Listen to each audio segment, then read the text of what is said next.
আসসালামু আলাইকুম। বিসমিল্লাহির রহমানির রহিম। আব্দুল ফার্মিং লাইভ ইউটিউব চ্যানেলের পক্ষ থেকে দর্শক আপনাদের সবাইকে সাদর আমন্ত্রণ। আশা করি সবাই ভালো আছেন। দেশ এবং দেশের বাইরে যে যেখান থেকে আমাদের ফার্মিং প্রতিবেদনটি দেখতেছেন সবাইকেই অন্তরস্থল থেকে ধন্যবাদ জানিয়ে শুরু করছি আজকের প্রতিবেদন। নিজে হাঁস পোষণ করি, অন্যে যে আরও আমাদের বহুত ভাইয়েরা হাঁস পোষণ করেন, বহুত খামারি ভাইরা বড় আকারে হাঁসের খামার করেন। সবাইকেই উদ্দেশ্য করেই আজকের ভিডিও। আমরা হাঁস খামারি, হাঁস পোষণ করতে গিয়েই কারো কারো একেবারেই সর্বনাশ, কারো শাওন মাস, অর্থাৎ কারো হাঁস অনেক হয়ে যাইতেছে অল্পর থেকে, আর কারো 10টা বা 5টা হাঁস কিনলেই কিছুদিনের মধ্যে দেখা যায় যে মরে গেছে, আর জীবিত রাখতে পারেন না। বিভিন্ন ধরনের রোগ বালাই অর্থাৎ বেমার আজারে আক্রান্ত হয়ে মরে যায়। কেন যায় আপনাদের হাঁস হয় না কেন?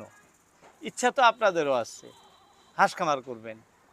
আবার অনেকেই এর মধ্যে করতেছেন, অনেকেরই বহুত হাঁস আছে। এর ভিতরে নিশ্চয় কোনো রহস্য লুকায়া আছে। কি জন্য এরকম হয় দর্শক? আজকের ভিডিওতে আপনাদের এই বিষয় নিয়ে কথা কব। অবশ্যই পুরো ভিডিওটি দেখলে আপনাদের সামনে এই ধরনের সমস্যা অবশ্যই ফেস করতে হবে না। তাই ভিডিওটি পুরো দেখার জন্য অনুরোধ রইল। দর্শক অনেকেই কমেন্টও করছেন আপনাদের মতামত। তো যাই হোক, হাঁস খামার করার আপনি শুরুটা কিভাবে করবেন? আপনার পার্শ্ববর্তী মার্কেটে থেকে আপনি 5টি, সাপোজ ছোট থেকে বলছি, 5টি হাঁস কিনছেন। সেই হাঁস কটা সুস্থ সবল হাঁস মার্কেটে থেকে আপনি কিনে নিয়ে গেছেন বাড়িতে। হাঁস খামার করার ইচ্ছা, অনেক টাকা দাম দিয়েও কিনে নিছেন, অনেক মূল্য দিয়েও কিনে নিছে। কিন্তু কিছুদিন পোষণ করার পরে আস্তে আস্তে মরে যাওয়া শুরু হয়।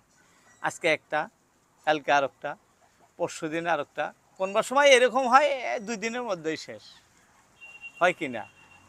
হয়, সবার ক্ষেত্রেই, প্রায় মানুষের ক্ষেত্রে এরকম হয়। কিন্তু এরও সলিউশন আছে, এরও মানে উপায় আছে, সমাধান আছে। হবে না এইরকম ধরনের সমস্যা আপনার হবে না। আর যারা বড় করে খামার করছেন, যে আমি যেরকম পোষণ করতেছি, হয়তো আমিও অনেক দেশি হাঁস বা ক্যাম্বেল বিভিন্ন জাতের হাঁস পোষণ করছি, 4 বছর হলো এই চীন হাঁস পোষণ করতেছি।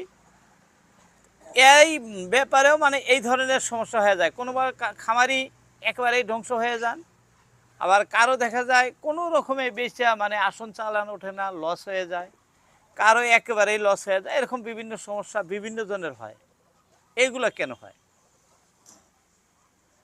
দর্শক, নাম্বার 1-এ আপনি যে বিষয় খামার করতেছেন, অর্থাৎ যেটা পালন করতেছেন, এই বিষয় নিম্ন স্তর মানে কিছু হলেও জানার প্রয়োজনীয়তা থাকে। আজকাল তো আর কারো বাড়িতে যাইতে হয় না, নেটে সার্চ করলেই আপনি সাথে সাথে পেয়ে গেলেন কি হইতেছে না হইতেছে, কি লাগে আপনার হাঁসের, কি হয়েছে কি হয়েছে, আপনি সঙ্গে সঙ্গে পেয়ে যাবেন ওই বিষয় খালি ইউটিউবে সার্চ করলে। এটা একটা বোঝার মাধ্যম, খুব সুন্দর প্ল্যাটফর্ম এটি। অভিজ্ঞ অভিজ্ঞ ডাক্তাররা আছেন এই বিষয়ে আপনাকে বোঝানোর জন্য।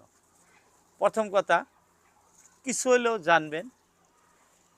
দ্বিতীয় কথা, আপনার পার্শ্ববর্তী যে পশু চিকিৎসকগুলো আছে, যেনারা এই বিষয়ে মানে আপনাদেরকে বুঝায় থাকেন কিভাবে খামার করতে হয়, কিভাবে কি করতে হয়, এই বিষয়গুলো কিন্তু আপনারা গুরুত্ব সহকারে নেন না। মার্কেটে হাঁস পালেন, কিনে নিয়ে গেলেন, ধান বা গম বা আমরা যে বিষয়ে খাদ্য খাওয়াই বলি, খাওয়ান শুরু করলেন। কিন্তু তার ভিতরে কি বেমারে আক্রান্ত হাঁসে হাঁসগুলা বাজারের থেকে নিলেন, বাজারে হাত থেকে হাঁস কেনার পরে হাঁসটা আপনি কিভাবে শোধন করবেন, অর্থাৎ বেমার মুক্ত কিভাবে করবেন, এটাও তো জানার বিষয়। 10,000 টাকার হাঁস কিনছেন, কিন্তু আপনি 100 টাকার একটা মেডিসিন কেনেন নাই। এখানে আমাদের বড় ভুল হয়ে যায়। তো যাই হোক, আপনারা যারা এই হাঁস খামার করেন, আমি বলবো আপনাদের পার্শ্ববর্তী যেনারা ভেটেনারি ডক্টর আছে, অর্থাৎ পশু চিকিৎসক আছে, ওনাদের সাথে যোগাযোগ রাখবেন, সবচেয়ে বেশি ভালো। সাপ্তাহিক একটা ডোজ মেডিসিন ব্যবহার করবেন সাপ্তাহিকভাবে।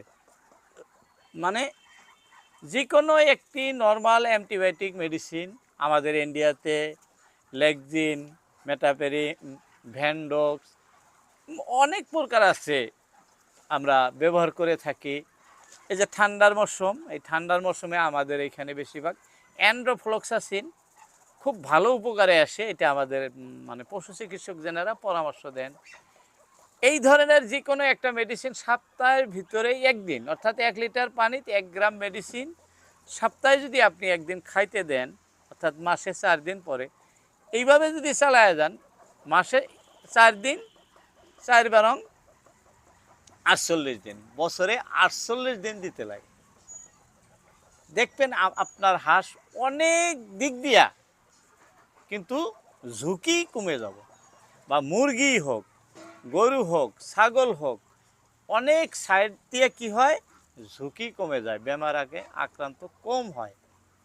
হইতে পারে কোনো ভাইরাস জনিত যদি বেমার হয় সেটা আলাদা কথা, কিন্তু এমনি যে সচরাচর একটা বেমারে আক্রান্ত হয়ে আপনার হাঁস মুরগি মারা যাবে এরকম কিন্তু নয়। খামারি ভাই যেনারা আছেন এনারা তো অবশ্যই খাওয়ান, কারণ আমরা সপ্তাহে হোক 10 দিনে হোক একদিনে অ্যান্টিবায়োটিক খাওয়াইয়া থাকি। বা কোনো রকম ভাব যদি দেখা যায় যে না আমার কিবা সমস্যা হইতে পারে, সেই ক্ষেত্রে কিন্তু আমরা এই মেডিসিন খাওয়াইয়া থাকি। কোনো সময় 2 দিন, কোনো সময় 3 দিন, মানে এক রাহে আজকে দিলাম কালকে তার পরশু এরকমভাবে খাওয়াই। তো যদি এইভাবে খাওয়ান, আর বিশেষ করে পশু চিকিৎসকের হাতে যদি আপনার যোগাযোগ থাকে, তাহলে হয় কি যে কোনো সমস্যার সমাধান থাকে, সমাধান হয়ে যায়। স্যার আমার হাঁসগুলোতে এরকম একটা সমস্যা দেখা যাচ্ছে, কি করা যায়? কি হয়েছে হলো এইটা খাওয়াই দেওয়া যাবো। খুব সহজ ভাষায়, খুব সহজভাবে বলা যায়। বা কোনো খামারি ভাইয়ের হাতে যদি আপনার সম্পর্ক ভালো আছে, খামারি ভাই ফোন করলেন, ভাইজান আমার তো এরকম এরকম সামান্য সমস্যা দেখা যায়, এটা খাওয়াই দেন যাবোগা, বাস অতটুকুই হবো, আর বেশি হবো না। আপনি যেভাবে কোশ্চেন করবেন ওইভাবে উত্তর দিব, আর ওইটা করবেন, করাতে আপনি দেখবেন যে ওই সমস্যা সমাধান হয়ে গেছে। তাই আমরা না জানি অনেক কিছু করে থাকি। অবশ্যই আমাদের জানার প্রয়োজন আছে। একটা বিষয় না জানে করাতে আমাদের অনেক ভুল হয়ে যায়, কিন্তু এটা আপনি 2টা করেন 10টা করেন আর খামার করেন, যেভাবেই করেন অনেক ভুল হয়ে যায়। যাতে আমরা এই ভুলগুলো না করি, আমাদের হাঁস মুরগি মরার থেকে আমরা কিন্তু 90% সুরক্ষিত থাকব। যেটা আশা করবেন মুরগি পোষণ করেন আর হাঁস পোষণ করতে পারবেন অবশ্যই। যাই হোক, বলতে বলতে অনেক কথা বললাম আপনাদের মধ্যে, বলার মধ্যে অনেক ভুল ত্রুটি রয়ে যায়, সেগুলো ক্ষমার দৃষ্টিতে দেখবেন। আব্দুল ফার্মিং লাইভ নামের আমার একটি ফেসবুক পেজ আছে, সেখান যেয়েও এই ভিডিওগুলো দেখতে পারেন আপনি।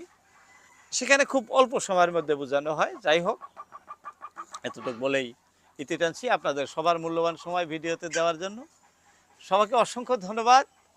আসসালামু আলাইকুম।